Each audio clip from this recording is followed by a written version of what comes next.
আমরা ট্রেনের টিকিট কেটে ট্রেনে উঠে ঝালমুড়ি তো অ্যাফোর্ড করতে পারি, কিন্তু ফ্লাইটের টিকিট কেটে এয়ারপোর্টে গিয়ে সেখানে চা, কফি, সিঙ্গারা, স্যান্ডউইচ এগুলো অ্যাফোর্ড করার কথা কি কোনোদিনও ভাবতে পেরেছি?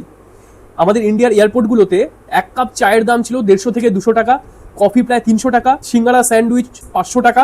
এই রকম রেটে সেখানে এই নর্মাল খাবারগুলো চার্জ করা হতো। মানে সাধারণ মানুষ যারা কোনো রকমের ফ্লাইটের টিকিট তো কেটে নিত, কিন্তু এয়ারপোর্টে গিয়ে সেখানের খাবার খাবো সেটা হয়তো জন্ম ভাবতে পারতো না। মানে অধিকাংশ মানুষের পক্ষেই সেটা কোনোভাবে অ্যাফোর্ডেবল ছিল না। তো সেই অবস্থা থেকে আজ কিন্তু এয়ারপোর্টগুলোতে একেবারে সমস্ত মানুষ যাতে অ্যাফোর্ড করতে পারে সেরকম চিপ খাবার চলে এসছে। কলকাতা এয়ারপোর্টে গেলে আপনারা হয়তো অলরেডি দেখতে পাবেন, এরকম ইন্ডিয়ার 17টা এয়ারপোর্টে উড়ান যাত্রী ক্যাফে লঞ্চ হয়েছে, যেখানে 10 টাকার চা, 20 টাকার কফি, 15 টাকার সিঙ্গারা, একেবারে আমাদের যে কোনো শহরের রাস্তার দোকানের যে রেট সেই রেটেই সেখানে কোয়ালিটি খাবার দেওয়া হচ্ছে। তো এয়ারপোর্টে এই গলা কাটা খাবারের দাম নিয়ে পার্লামেন্টে যিনি সরব হয়েছিলেন তিনি আম আদমি পার্টির এমপি রাঘব চাড্ডা। শুধুমাত্র এই ইস্যু না, তিনি আরও অনেক অনেক সোশ্যাল ইস্যু, সাধারণ মানুষের ইস্যু নিয়ে বারে বারে পার্লামেন্টে সোচ্চার হন।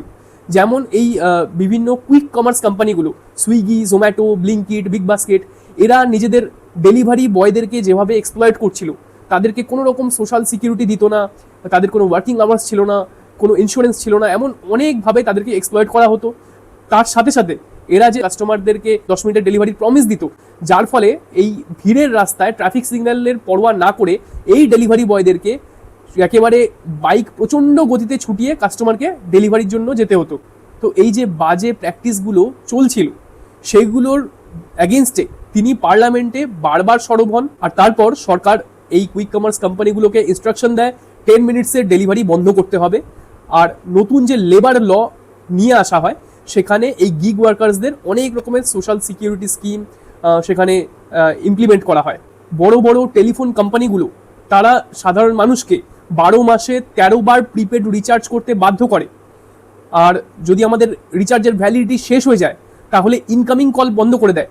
এরকম আনফেয়ার ট্রেড প্র্যাকটিস যেগুলো আছে সেগুলো নিয়ে তিনি সরব হয়েছেন। আমরা সরকারকে যে এত পরিমাণ ট্যাক্স দিই তার বদলে আমরা কতটা বেনিফিট সরকারের কাছ থেকে পাই সেটা নিয়ে তিনি সরব হয়েছেন। এরকমই সাধারণ নাগরিকদের অনেক ইস্যু তিনি পার্লামেন্টে তার বক্তব্যে বারবার তুলে ধরেছেন।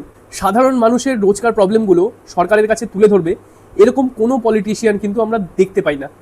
সেটা আপনি কোনো নিউজ চ্যানেলের যে টক শো চলে সেটাতেই বলুন কি পার্লামেন্টেই বলুন, সবখানে শুধু প্রচণ্ড চিৎকার চেঁচামেচি করে একটা ড্রামাবাজি করে প্রহসন সৃষ্টি করা, একে অন্যকে কাদা ছোড়াছুড়ি করা, এগুলোই সারাক্ষণ চলে।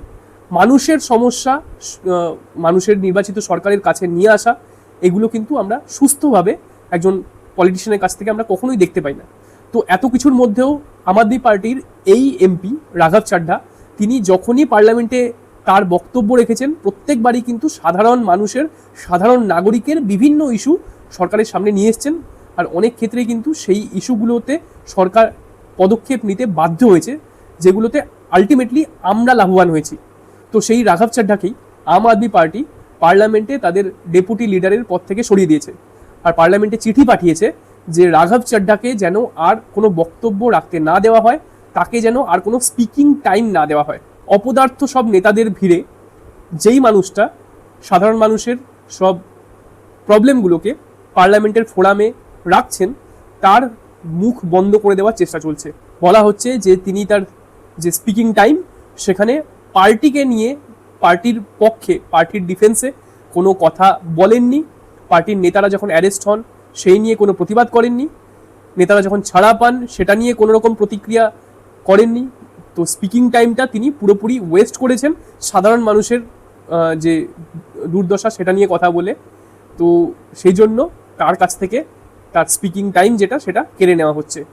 এই হলো আমাদের দেশের পলিটিক্সের অবস্থা, যেখানে সাধারণ মানুষের জন্য যে কথা বলে তার মুখ বন্ধ করে দেওয়া হয়। এই নিয়ে আপনাদের কি মত জানান কমেন্টে। আর ভিডিও ইনফরমেটিভ মনে হলে অবশ্যই সাবস্ক্রাইব করুন, লাইক করুন, শেয়ার করুন। দেখা হবে আবার নেক্সট ভিডিওতে।